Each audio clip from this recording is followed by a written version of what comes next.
omwana wa Katonda omulamu. Eno program ya Church Before Church, nange mukwano gwo John the Preacher. Kanzikirize nti muli bulungi ab'emikwano, buli muntu gy'osinzira okundaba n'okumpuliriza. Nzize nate tuwogere ku kigambo kya Katonda ng'ababuulizi b'enjiri nga tweteekateeka olw'omulimu omulungi Katonda gw'atuyitidde okukola. Olw'essande olwedde twali ku mutwe ogugamba nti Katonda akuyisenga mubuulizi wa njiri, Katonda takuyisenga mulamuzi. Neebaza nnyo mwenna abankubira ku masimu, neebaza nnyo mwenna abampeereza message ez'enjawulo, neebaza nnyo mwenna abasiima omulimu ogukolebwa Katonda gwakola okuyita muffe, neebaza nnyo abatuwabula ate nammwe abatunenya. Byonna birungi mu linnya lya Mukama waffe Yesu. Olwaleero njagala kwogera ku kigambo ekibuuza nti omulimu gwo mulimo ki ng'omubuulizi w'enjiri? Omulimu gw'omubuulizi w'enjiri mulimo ki? Wiiki ewedde twatunulira omusajja ayitibwa Yona. Yona Katonda yamutuma mu kibuga eky'e Nineevi nga amutumye eri ekibuga akibuulira ebigambo ebyokwenenya n'okukyuka n'okudda eri Katonda. Nineevi n'awulira ekigambo kya Yona okuva mu kamwa ke. Nineevi n'akyuka, abakulu n'abato ne beenenya ne bakomawo eri Katonda. Yona teyasanyuka, Yona yanyiiga bunyiizi kubanga ekibuga kyenenyezza. Kubanga ye yali atudde wali ebbali ng'alinda okulaba bwe kizikirira okusinziira ku ngeri gye yakibuuliramu ebigambo by'okuzikirira. Bassebo ne bannyabo, omubuulizi w'enjiri yenna gy'ali, essanyu lye kwe kulaba ng'abantu beenenya, kwe kulaba ng'abantu balokoka. Kati Bayibuli etusomesa wano mu kitabo kya Timoseewo ekyokubiri, essuula ey'okuna n'olunya olwokutaano. Bayibuli egamba nti naye ggwe tamirukukanga mu byonna, bonaabonanga, kolanga omulimu gw'omubuulizi w'enjiri, tuukirizanga okuweerezaako. Waliwo omulimu ogwaweebwa Katonda gwe yawa ababuulizi b'enjiri. Omulimu ogwo gwe njagala tutunuulire. Bayibuli egambye naye ggwe bonaabona, tamirukukanga, kola omulimu gw'omubuulizi w'enjiri, tuukiriza okuweerezaako. Twagala kulaba mulimu kyogwo. Mulimu kyogwo Katonda gwe yawa ababuulizi b'enjiri. Naye nga tetunagenda mu maaso, njagala kujjukiza ababuulizi b'enjiri mwenna ng'ennaku z'omwezi 11 ogw'omusanvu tubulayo ennaku ntono.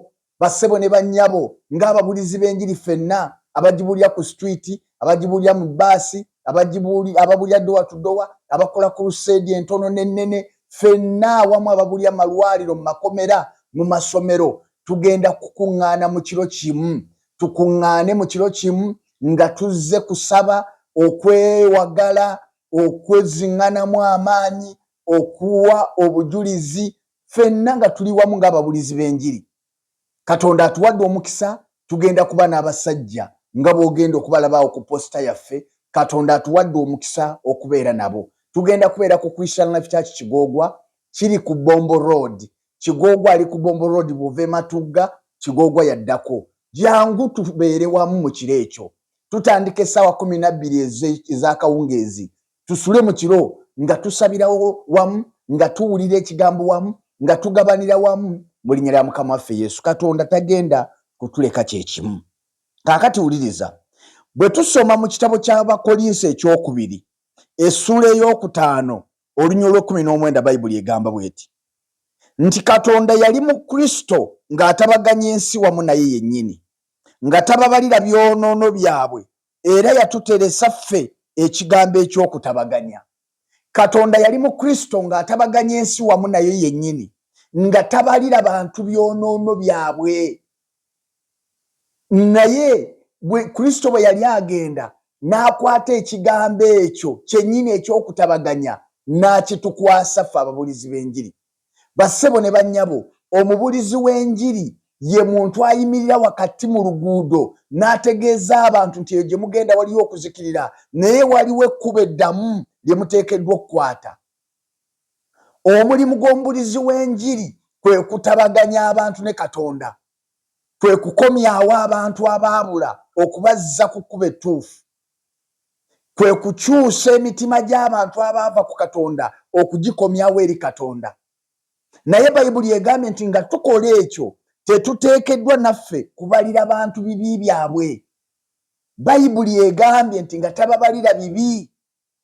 Bassebo ne bannyabo bwe tugenda ku street, bwe tugenda mu butale, bwe tuyimira ku crusade, omulimo gwaffe si kusonga ku bibi by'abantu, omulimo gwaffe kusonga ku musaalaba. Nziramu, omulimo gw'ombulizi w'enjiri si kwogera ku nnyambala y'abantu gye bambadde, si kwogera ku nnyambala yaabwe, si kwogera ku ndabika yaabwe, kwogera ku musaalaba, kubalaga nti newankubadde ofaanana bw'otyo, newankubadde embeera eri bw'etyo, naye wakyaliwo ekisa eky'okuyamba, wakyaliwo omukwano ogusobola okukyusa. Mukama yeebazibwe. Olunywa lwa 20 lugambye bwe luti. Lugambye bwe luti. Kyetuva tubeera ababaka mu kifo kya Kristo, Katonda ng'afaanana ng'abeegayirira mu ffe. Tubeegayirira mu kifo kya Kristo mutabagane ne Katonda. Ataamanya kibi yamufuula ekibi ku lwaffe, ffe tulyoke tufuuke obutuukirivu bwa Katonda ku bubwe. Mukama yeebazibwe.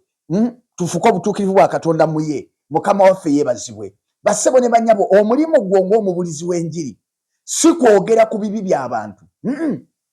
Omulimu gwo ng'omubulizi w'enjiri kulaga bantu nti wakyaliwo essuubi. Bantu kubabuulira message ebaleetera okutabagana ne Katonda, ereeta emitima gyabwe okuwulira nga bateekeddwa okukyuka, baleke ebyo bye batambuliramu, baleke ebyo bye bakola, baleke neeyisa yaabwe embi, bakyuke bakomewo eri Katonda. Ogwo gwe mulimo gwo. Ogwo gwe mulimo gwange. Ogwo gwe mulimo gwange. Ndabyeko abantu bangi abatadde emizindaalo ebweru, ne babuulira ebigambo nga birungi, ne boogera ebigambo ebisanyusa, ne boogera ebigambo ebinyuma, naye ne batayita bantu kulokoka. Naliko ku lukuŋŋaana olumu nga lulimu ssente empitirivu, naye nga tebayita bantu kulokoka. Olukuŋŋaana lwaggwa tebayiseeyo muntu yenna kulokoka. Kati eyo teba njiri. Eyo tuyinza ogiyita conference, tuyinza ogiyita semina, tuyinza ogiyita ekintu ekirala. Naye bw'eba njiri, enjiri eteekeddwa okuba ng'ekulembera abantu okujja eri Kristo.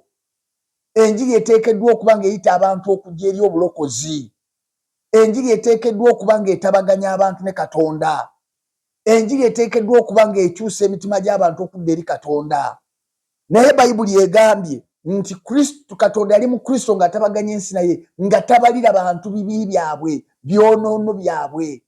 Naffe bwe tuteekeddwa okukola. Amaaso gabuuse walagi gwe banywa, amaaso gabuuse mini ze bambala, amaaso go gabuuse obusamize bwe basamira, amaaso go gabuuse byonna bye bakola, amaaso go gatunuulize Katonda kyayagala bafuuke.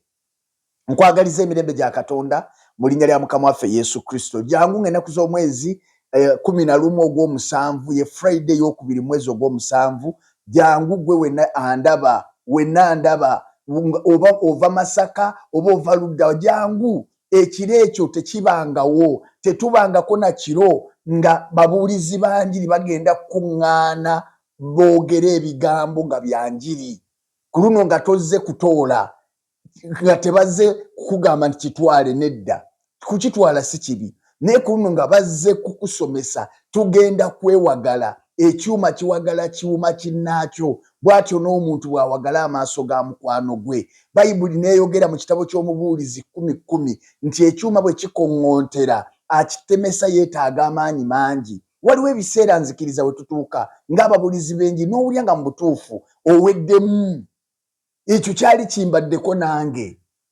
Naye olunaku lwakya lumu omubuulizi w'enjiri Drake Kanabo n'atuyita mu kyayi okunywa ku kacyayi wamu naye awe Makerere ku Redeemed Church.